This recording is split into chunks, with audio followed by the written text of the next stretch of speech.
نحمدہ و نصلی علی رسولہ الکریم اما بعد اعوذ باللہ من الشیطان الرجیم بسم اللہ الرحمن الرحیم۔ آج ہم اپنے ہفتہ وار درس کا آغاز کرتے ہیں انشاءاللہ۔ سورہ الروم کے تیسرے رکوع پر آج کا درس مشتمل ہوگا، اور جس میں کہ آیت نمبر 21 سے لے کر آگے ہم چلیں گے۔ تو میری مولانا قربان علی صاحب سے گزارش ہے کہ وہ درس قرآن کا آغاز کریں۔ الحمد لله رب العالمين والصلاة والسلام على أشرف الأنبياء والمرسلين وعلى آله وصحبه أجمعين وبعد. رب اشرح لي صدري ويسر لي أمري واحلل عقدة من لساني يفقهوا قولي. السلام عليكم ورحمة الله وبركاته. السلام ورحمۃ وعلیکم اللہ۔ السلام ورحمۃ اللہ وبرکاتہ۔ أعوذ بالله من الشيطان الرجيم. بسم الله الرحمن الرحيم. ومن آياته أن خلقكم من تراب ثم إذا أنتم بشر تنتشرون. ومن آياته أن خلق لكم من أنفسكم أزواجا لتسكنوا إليها وجعل بينكم مودة ورحمة إن في ذلك لآيات لقوم يتفكرون. ومن آياته خلق السماوات والأرض واختلاف ألسنتكم وألوانكم إن في ذلك لآيات للعالمين. ومن آياته منامكم بالليل والنهار وابتغاؤكم من فضله إن في ذلك لآيات لقوم يسمعون. ومن آياته يريكم البرق خوفا وطمعا وينزل من السماء ماء فيحيي به الأرض بعد موتها إن في ذلك لآيات لقوم يعقلون.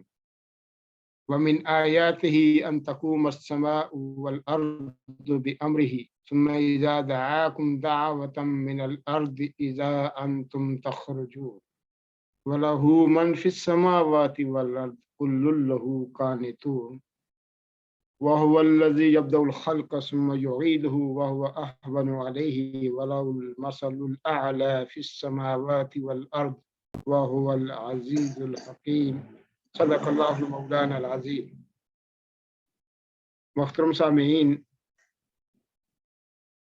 اس پورے رکوع میں اللہ کریم کی توحید بیان کی گئی ہے اور اس پر اللہ نے دلائل دیے ہیں، عقلی اور نقلی دونوں دلائل ہیں جو نظر آنے والے ہیں، اور اس کے ساتھ ساتھ فکر آخرت کا بھی تصور دیا ہے۔ آیات کہتے ہیں نشانیوں کو، اور آیت کا ایک مطلب ہوتا ہے ٹکڑا۔ جب کہیں قرآن کے کسی جملے کے اینڈ پر گول دائرہ ہوتا ہے تو وہ ایک مکمل آیت ہوتی ہے، ایک ٹکڑا ہوتا ہے جس میں ایک بات پوری کی جا چکی ہوتی ہے، ایک جملہ ہوتا ہے، پورا سینٹینس ہوتا ہے۔ اور آیات نشانیوں کو بھی کہتے ہیں۔ تو یہاں آیت سے مراد اس کی نشانیاں ہیں، قدرت کے نشانات ہیں، قدرت کے آثار ہیں۔ لفظی ترجمے کے ساتھ ساتھ ہم آگے بڑھیں گے۔ وَمِنْ آیاتہ، اور اس کی نشانیوں میں سے ہے ان خلقکم من تراب، کہ اس نے تمہیں مٹی سے پیدا کیا، ثم اذا انتم بشر، پھر تم انسان ہو، تنتشرون، پھیلتے جا رہے ہو۔ اللہ نے پہلے زمین کی، کائنات کی، مختلف چیزوں کی دلائل توحید کے دیے، اپنی ذات کے، ربوبیت کے، الوہیت کے، آسمانوں کے، زمینوں کے، مختلف سوالات اللہ نے کیے۔ اب انسان کی ذات کو ہی بطور دلیل اللہ استعمال کر رہا ہے کہ اس نشانی میں سے ایک نشانی یہ ہے کہ اس نے تمہیں مٹی سے پیدا کیا، روئے زمین سے مختلف حصوں سے مٹی لی، اس کو گوندا اور اس سے ایک انسان حضرت آدم کو پیدا کیا، پھر انہی میں سے ان کے لیے جوڑا بنایا حضرت حوا کی شکل میں۔ جب یہ جوڑا بن گیا تو ان سے آگے نسل انسانی کا پھیلاؤ شروع کیا۔ پوری روح زمین پر ایسا نہیں ہوتا کہ کہیں کسی ملک میں لڑکیاں ہی لڑکیاں ہوں اور لڑکے نہ ہوں، یا کسی ملک میں لڑکے ہی لڑکے ہوں اور لڑکیاں نہ ہوں۔ اللہ نے مناسب نمائندگی کے ساتھ ہر ملک میں انسان بھی پیدا کیے، انسان پیدا کیے، ان میں مرد اور عورت دونوں کو پیدا کیا، اور ان دونوں کو ایک دوسرے کے ساتھ جوڑ بظاہر دونوں کی ساخت ایک جیسی بنائی، لیکن کچھ ان کی صفات، کچھ ان کے مزاج، کچھ ان کی عادات کو مختلف بھی رکھا، ایک دوسرے کے ساتھ ان کا تعلق بھی رکھا. آگے مزید اس کی وضاحت آئے گی. تو اللہ اپنی نشانیوں میں سے ایک نشانی یہ بتاتا ہے کہ اس نے تمہیں مٹی سے بنا کر ایک انسان بنایا، اور اس پر تمہیں غور و فکر کرنا چاہیے. اس سے تمہیں خود بخود یہ سوچ لینا چاہیے کہ وہ خالق کوئی ایک ہی ہے. ایسا نہیں ہے کہ اس نے ایک ٹیکسٹائل بنا دی، ایک فیکٹری بنا دی ہے، یا ایک سانچہ بنا دیا اور اس میں سے ایک ہی قسم کے انسان نکلتے جا رہے ہیں. نہیں، ہر انسان کے اندر کچھ نہ کچھ عادات، اس کی کچھ نہ کچھ اخلاقیات، اس کا مزاج، کوئی نہ کوئی تبدیلی ضرور ہے. بظاہر تو سب کے 2 کان ہیں، 2 آنکھیں ہیں، 2 ہونٹ ہے، ناک ہے، 2 ہاتھ ہیں، 2 پاؤں ہیں. بحیثیت ساخت انسان تو ایک جیسے، لیکن کسی کا رنگ مختلف ہوگا، کسی کی زبان مختلف ہوگی، کسی کا قد و کاٹ مختلف ہوگا، کسی کے مزاج میں تبدیلی ہوگی. یہ مختلف نشانیاں ہر انسان. اس کا مطلب یہ ہے کہ اللہ ہر آن تخلیق کرتے جا رہا ہے اور وہ مخلوقات بنا رہا ہے، اور ہر ایک پر وہ انفرادی نظر رکھتا ہے. یہاں سے رکوع کے خاتمہ تک اللہ تعالیٰ کی جو نشانیاں بیان کی جا رہی وہ ایک طرف سے اوپر کے سلسلہ کلام کے مناسبت سے حیات اخروی کے امکان اور وقوع پر دلالت کرتی ہے. یہ بات میں پہلے عرض کر چکا ہوں کہ جہاں اس کی آیات توحید پر ہیں نشانیاں، وہاں آخرت کے اوپر بھی وہ دلالت کرتی ہیں. کائنات نہ بے خدا ہے، نہ اس کے بہت سے خدا ہے، بلکہ صرف ایک خدا اس کا تنہا خالق، مدبر، مالک اور فرمانروا ہے، جس کے سوا انسانوں کا کوئی معبود نہیں ہونا چاہیے. اس طرح یہ رکوع اپنے مضمون کے لحاظ سے پچھلی آیات اور اگلی آیات کو آپس میں جوڑ رہا ہے. انسان کا مادہ تخلیق اس کے سوا کیا ہے کہ چند بے جان مادے جو زمین میں پائے جاتے ہیں، مثلا کاربن ہے، کچھ کیلشیم ہے، کچھ سوڈیم ہے، ایسے ہی چند اور عناصر، انہوں کو ترکیب دے کر حیرت انگیز ہستی اللہ نے بنا ڈالی، اور جس کا نام انسان ہے. اور اس کے اندر احساسات، جذبات، شعور، تعقل، تخیل، عقل عطا کی، خیالات عطا کیے، جذبات دیے، احساسات دیے. یہ ساری چیزیں اللہ نے پیدا کی، اور جن مرکبات سے انسان کو تیار کیا، اگر ان میں ان چیزوں کو تلاش کیا جائے تو نہیں ملے گا. تو ایک انسان بنا کر اس کے اندر جذبات، احساسات پیدا کیے، یہ کسی ایک ہی ذات کا کام ہو سکتا ہے، جس میں سے کسی کا منبع بھی اس کے عناصر ترکیبی میں تلاش نہیں کیا جا سکتا. پھر یہ نہیں کہ ایک انسان اتفاقاً ایسا بن کھڑا ہوا ہو، بلکہ اس کے اندر وہ عجیب تولیدی قوت بھی پیدا کر دی. پہلے انسان بنایا، پھر اس کا جوڑا بنایا، پھر اس سے مختلف لاکھوں اربوں انسانوں کو پیدا کیے جا رہا ہے، جس کے بدولت کروڑوں اربوں انسان وہی ساخت، وہی صلاحیتیں لیے ہوئے بے شمار موروثی اور بے حد و اصحاب انفرادی، موروثی بھی اور انفرادی خصوصیات کے عمل نکلتے چلے آ رہے ہیں. کیا تمہاری عقل یہ گواہی دیتی ہے کہ یہ انتہائی حکیمانہ خلق آپ سے آپ ہو گئی؟ ایسا نہیں ہو سکتا. کیا کوئی بھی ہوش و حواس سے یہ کہہ سکتا ہے کہ تخلیق انسان جیسا عظیم الشان منصوبہ بنانا اور زمین و آسمان کی بے حد و اصحاب قوتوں کو انسانی زندگی کے لیے سازگار کر دینا بہت سے خداؤں کی فکر و تدبیر کا نتیجہ ہو سکتا ہے؟ نہیں، یہ کسی ایک ہی خالق کا کام ہے. بہت سارے خدا جب مل جائیں گے ممکن ہی نہیں. اللہ خود کہتا ہے لو کان فیہما آلہۃ الا اللہ، وہ خدا ہوتے تو نظام ہی خراب ہو جاتا، گڑبڑ ہو جاتا ہے. ایک کہتا ہے بیٹی ہونی چاہیے، دوسرا کہتا ہے نہیں بیٹا ہونا چاہیے، بارش ہونی چاہیے، دوسرا کہتا ہے نہیں دھوپ ہونی چاہیے. تو 2 لوگوں کے مزاج ملنا یا ان کا اتفاق کرنا مشکل ہو جاتا ہے ہر معاملے میں. تو بہت سارے خدا ہوتے تو یہ کائنات کا نظام چلنا ہی ٹھیک طریقے سے ممکن نہیں تھا. اس لیے جب تم یہ گمان کرتے کہ جو خدا انسان کو خالص عدم سے وجود میں لایا وہ اسی انسان کو موت کے بعد دوبارہ زندہ نہیں کر سکتا، یہ ایک بے تکی سی بات ہے. جو اگر پیدا کر سکتا ہے تو وہ دوبارہ بھی پیدا کر سکتا ہے. یہ ایک نشانی اللہ نے انسان کی اپنی بشر کی اپنی تخلیق کی دی کہ کیسے اس نے تمہیں مٹی سے بنایا، پھر تمہیں سے کروڑوں اربوں انسان آگے پیدا کرتا جا رہا. وَمِنْ آیَاتِهِ أَنْ خَلَقَ لَكُم مِّنْ أَنفُسِكُمْ أَزْوَاجًا، اس کی نشانیوں میں سے ایک نشانی یہ ہے کہ اس نے تمہارے لیے تم میں سے ہی تمہارے جوڑے پیدا کیا، ازواج جوڑے، لِتَسْكُنُوا إِلَيْهِ تاکہ تم ان سے سکون حاصل کرو. وَجَعَلَ بَيْنَكُمْ مَوَدَّةً وَرَحْمَةً، تمہارے درمیان اس نے رحمت بھی ڈال دی اور محبت بھی ڈال دی، الفت بھی ڈال دی. إِنَّ فِي ذَلِكَ لَآيَاتٍ لِقَوْمٍ يَتَفَكَّرُونَ،